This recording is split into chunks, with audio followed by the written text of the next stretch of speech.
Como he descrito arriba, toda la materia es creada como resultado de una frecuencia y sus armónicos de una frecuencia, que forman ondas estacionarias que a su vez forman puntos llamados nodos dentro de un campo de energía potencial o medio llamado éter.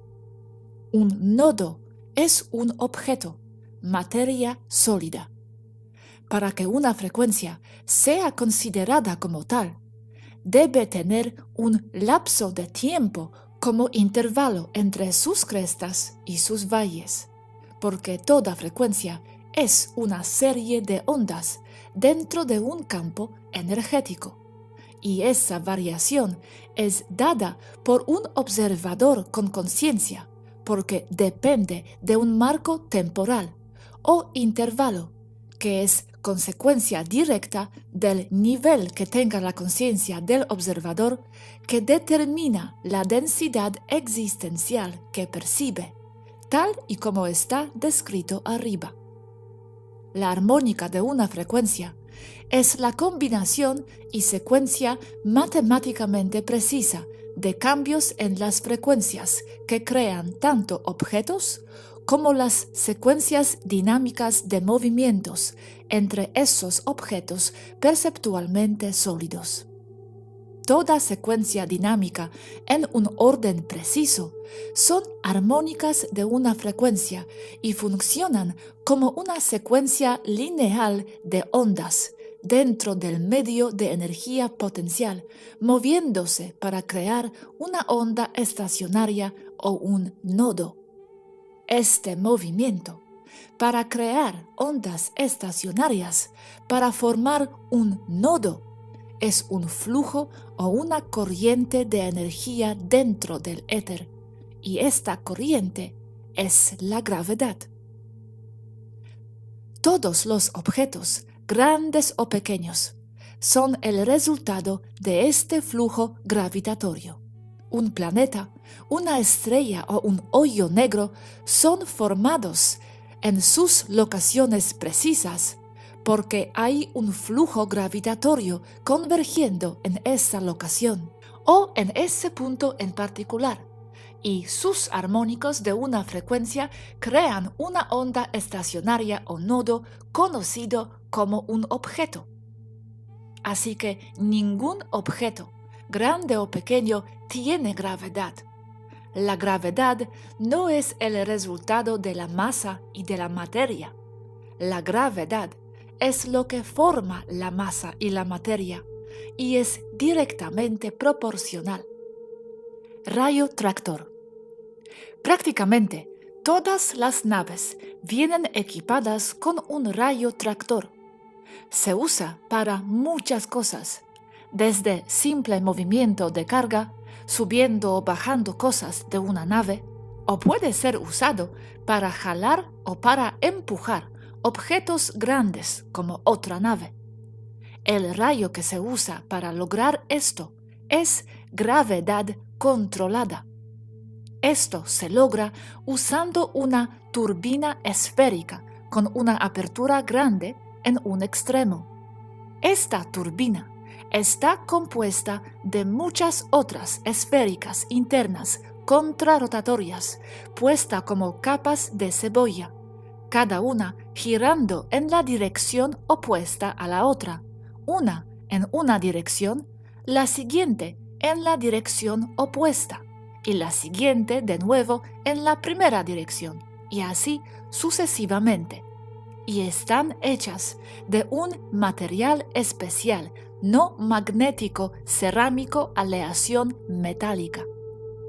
Cada esfera está llena de mercurio enriquecido en estado de superfluidez, y cada esfera interna contrarrotatoria es alimentada independientemente con una corriente eléctrica de alto voltaje controlado por ordenador, y el movimiento contrarrotatorio a gran velocidad o RPM entre las capas crea un vórtice electromagnético de alta energía en el núcleo o centro de la turbina principal. Cuando la energía es lo suficientemente alta o de magnitud suficiente, este plasma electromagnético empezará a brillar con gran intensidad por la apertura grande en la esfera, y esta luz es pasada a través de una serie de lentes que se usan para enfocar y para concentrar la luz, para que pueda ser proyectada como un intenso haz de luz concentrada y de baja difusión, similar a un láser. Estas lentes especiales están adentro de un cilindro hecho de varios miles de nanoelectroimanes de alta energía, puestos en estructura hexagonal, como panal de abejas, y controlados independientemente por ordenador, y son formados por miles de proyectores de hologramas entrelazados con los nanoelectroimanes que forman la estructura hexagonal. Estos lentes no están hechos de ningún material, como por ejemplo vidrio o cristal.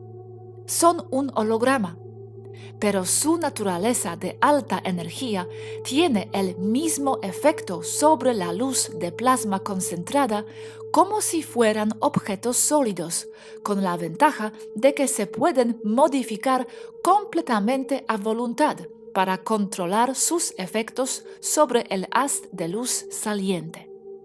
Estos lentes de forma de holograma combinados con los nanoelectroimanes de alta energía cambian y controlan la frecuencia interna del haz de luz de plasma principal con muy alta precisión.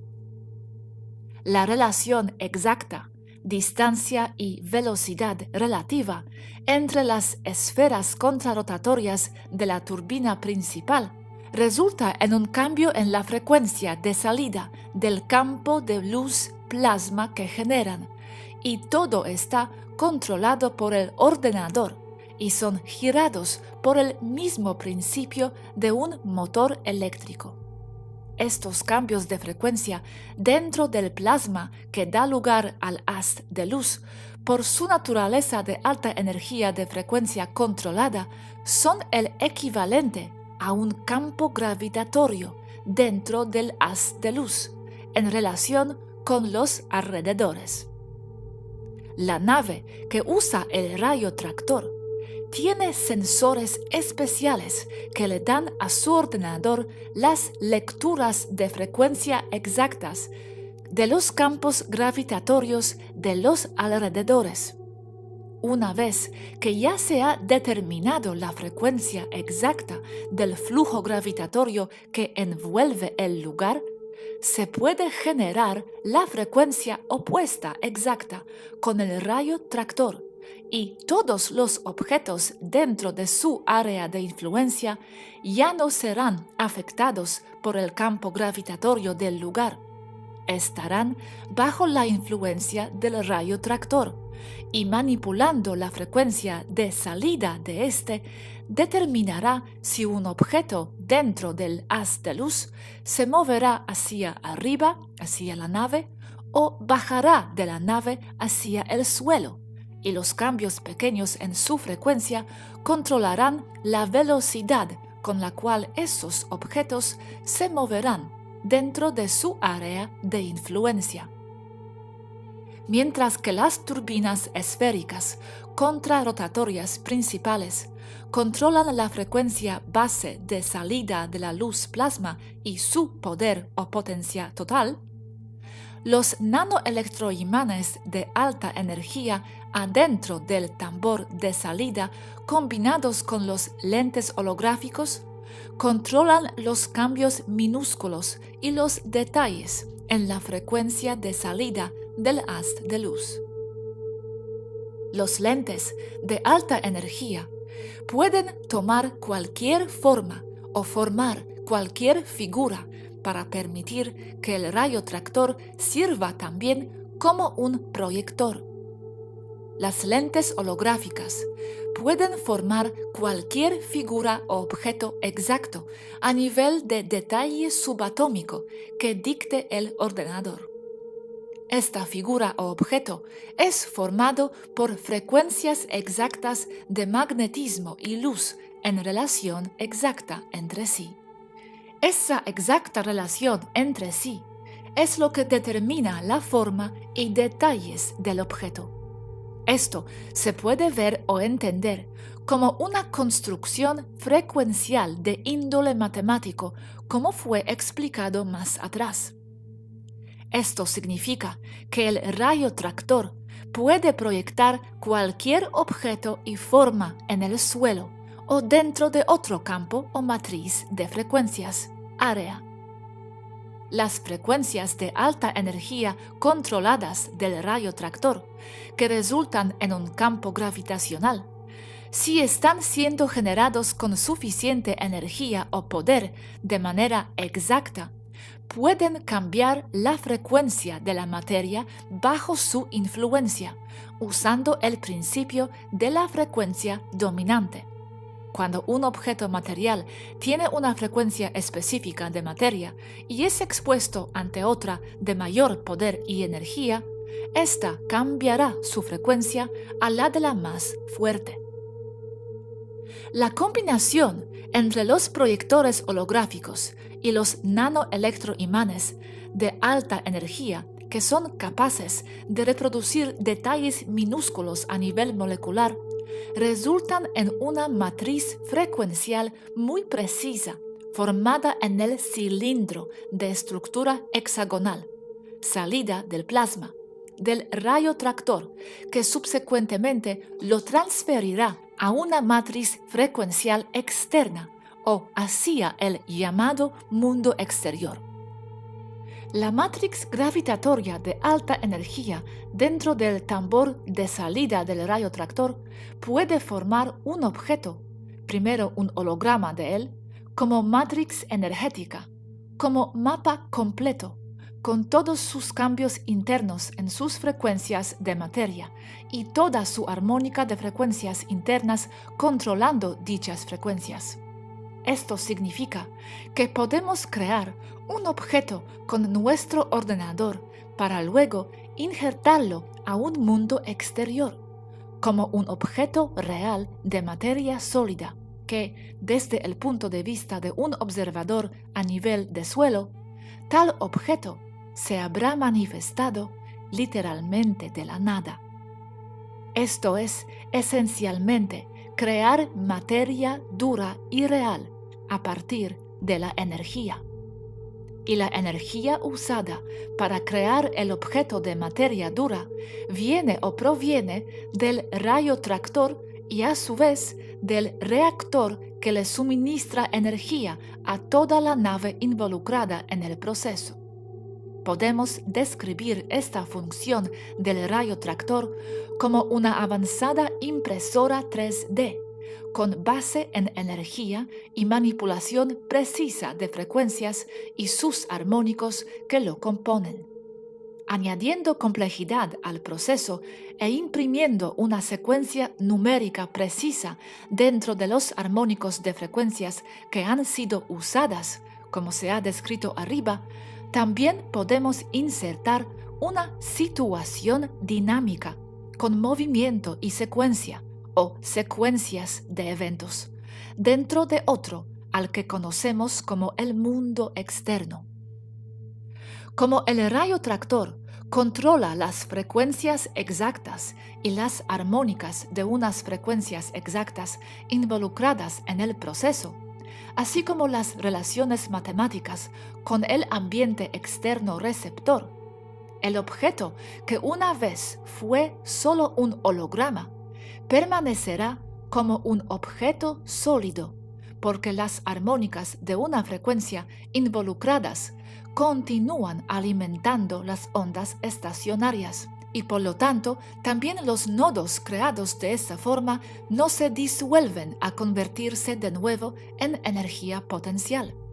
El objeto, continúa en estado sólido mucho tiempo después de que el rayo tractor se ha retirado de la escena. La armónica de una frecuencia en una sopa de energía potencial, sea el éter o el interior de un rayo tractor, causará que las ondas estacionarias causen nodos, y los nodos son materia sólida, sea desde el nivel subatómico o el molecular. Si se logran juntar suficientes con sus armónicas de una frecuencia y en relación precisa entre sí, habrán creado un objeto sólido a partir de la energía. Como he dicho arriba, no hay materia. Solo hay una compleja sopa de frecuencias energéticas, formándolo todo. Si esta sopa es entendida y modificada usando tecnología, se puede hacer virtualmente cualquier cosa con ella o dentro de ella. Como ejemplo, para crear una figura en una cosecha, círculos de las cosechas, todo lo que se necesita es escoger una figura geométrica de nuestro agrado, la que sea.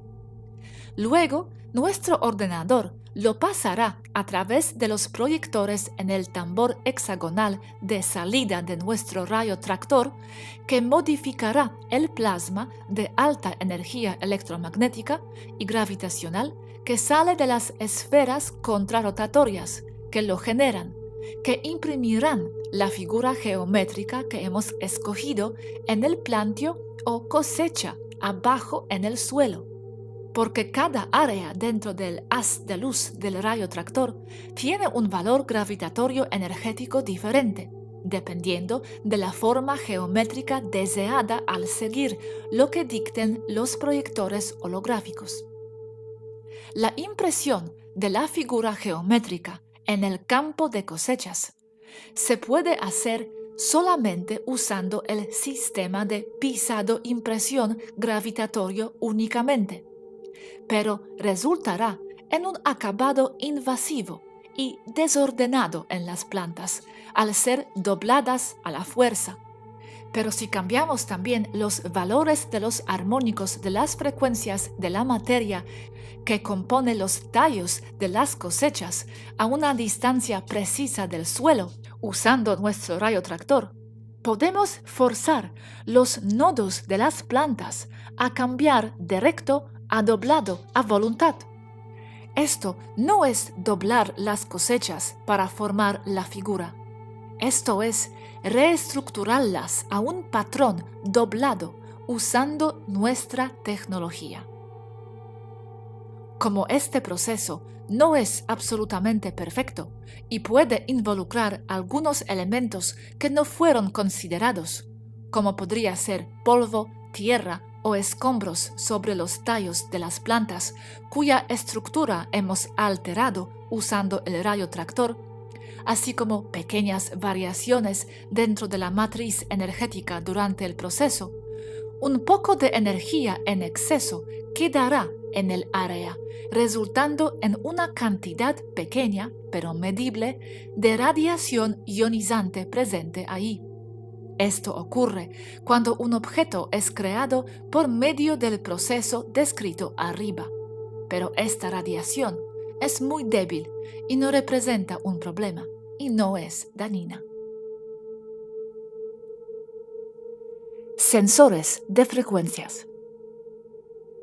Para que el ordenador de una nave detecte y determine la frecuencia exacta de la materia del área circundante, se usan sensores en base magnéticos extremadamente sensibles. Estos están localizados a lo largo del casco de una nave, en lugares específicos, como lo es la nariz, alas, estabilizadores, aletas de cola y bordes del ataque, así como arriba y abajo, siempre en lugares específicos que están sujetos a diferentes variaciones de vuelo, expuestos a presiones dinámicas con el área exterior que rodea la nave. Estos sensores detectan cambios y disturbios en un campo magnético como lo son la fuerza, la dirección de flujo, rotación, ángulos y volumen de flujo en general.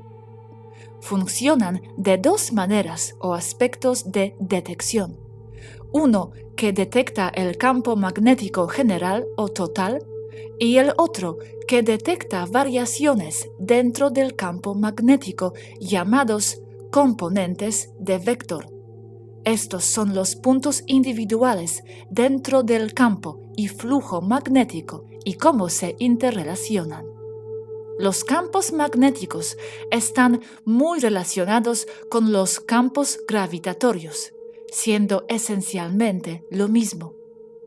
Tal y como pasa en el caso de la luz, el magnetismo también tiene un espectro interno, con un imán metálico común en un extremo de baja frecuencia del espectro y la gravedad como de un planeta en el otro extremo de alta frecuencia.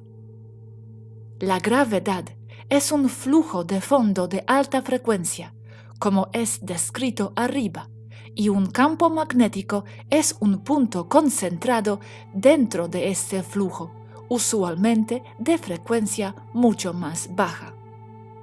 La única diferencia entre estos es solo su diferencial de poder o su localización dependiendo del punto de vista o sus llamados componentes de vector.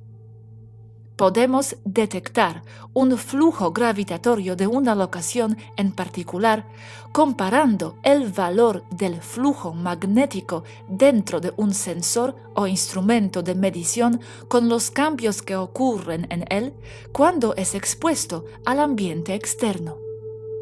Toda corriente eléctrica tiene un valor magnético, y teniendo una variedad amplia de corrientes eléctricas de fuerzas o parámetros variados, voltajes y amperajes dentro del sensor y observando cambios minúsculos dentro de ellos, determinará el valor del campo gravitatorio que lo rodea y que lo afecta, detectando los cambios en la resistencia eléctrica del campo magnético de cada corriente eléctrica dentro del sensor. Este grupo o gama variada de corrientes eléctricas de valores diferentes fluctúan constantemente con un patrón específico y predeterminado. Este tipo de sensor es muy efectivo para detectar campos magnéticos y gravitatorios en áreas grandes, pero no para lugares muy pequeños o minúsculos. Para poder medir los valores magnéticos y gravitatorios de lugares muy pequeños, como un micrón cuadrado o aún más pequeño, necesitamos aún más sensibilidad y precisión, y para lograr esto usamos otro tipo de sensor, llamado sensor superconductor de interferencia cuántica. Este tipo de sensor mide la influencia que de un campo gravitatorio o que un campo magnético tiene sobre el flujo de electrones individuales tuneleando o moviéndose a través de una muy delgada capa, 30 angstroms o menos, de un material no superconductor que sirve de aislante entre dos capas diferentes de material superconductor, usando y comparando parámetros exactos conocidos. Este tipo de sensor es tan sensible que puede detectar cambios magnéticos gravitatorios dentro de despolarizaciones individuales entre neuronas cerebrales. Superconductor, un material usualmente una aleación metálica o cerámica, que no presenta resistencia alguna ante el paso de una corriente eléctrica. Esta capacidad usualmente se presenta a temperaturas muy bajas, pero nosotras Delta y Zeta usamos materiales superconductores a temperatura ambiente, así como los superenfriados. Aunque estos sensores son extremadamente sensibles, no pueden proporcionarnos los valores completos de las frecuencias dentro de locaciones, de áreas y objetos a nivel subatómico, ni pueden detectar todos y cada uno de los valores magnéticos y gravitatorios de todo un área. Pero no necesitamos que detecten todos esos datos, porque sabemos que la materia en una sopa de frecuencias o matriz energético o ambiente externo siempre dependerán de parámetros matemáticos precisos y predecibles. Entonces, nuestros ordenadores pueden realizar los cálculos necesarios para llenar los datos faltantes a un nivel muy preciso y exacto, a partir de los datos que sí pueden generar los sensores, y son más que suficiente para llenar los requerimientos de datos que necesita el mismo ordenador para determinar los armónicos de las frecuencias a tomar en consideración o como parámetros para poder manifestar o injertar un objeto holográfico dentro de un campo o dentro de un área externa. Para poder manifestar tecnológicamente un objeto sólido, se necesitan dos cosas clave. Una, ordenadores extremadamente potentes. 2. Un medio o aparato para controlar frecuencias magnético-gravitatorias con precisión molecular.